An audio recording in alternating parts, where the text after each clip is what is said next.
The president of the Bakers Association says the ball is in government's court. Sylvia Kadas says bakers submitted a 2-point proposal on the increase in bread prices to government on September 26. The proposal was brought before Cabinet for the first time on Thursday. Kadas says her association is awaiting anxiously a response from government. So if November 7th comes and nothing happens from the government, we now have to call another meeting and decide where we take it.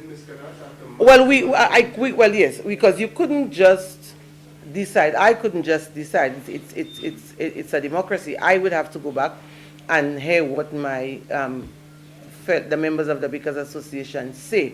I don't think, however, that we will be as patient as we have been.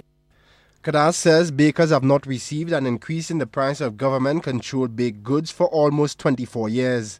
The president of the Bakers Association is calling on government to implement a system where bread prices can be reviewed periodically in light of the rising cost of sugar, flour and other inputs.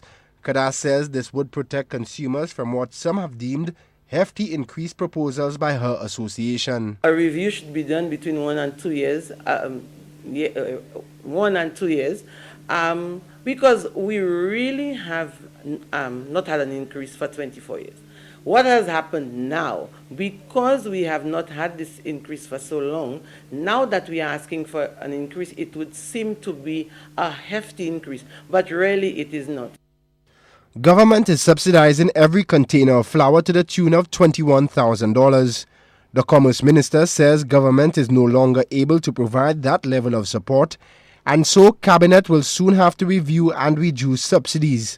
Kadas says government must realize that a reduction in flour subsidies will affect the most vulnerable sectors of society. If the subsidies are removed, then people begin to pay the real price of goods. I mean, for us, it means that that we would now have to take another look at, maybe not immediately, but at least in the next year, what happens when we begin to pay the true price of flour. She says it's important that government considers the impact of reducing flour subsidies on consumers before a decision is taken. The products affected by the price increases include Creole and sandwich bread. The Consumer Affairs Minister says government has to balance the increase to ensure consumers are not overburdened, while ensuring that bakers remain in business. Shannon LeBon, HDS News, Channel 4.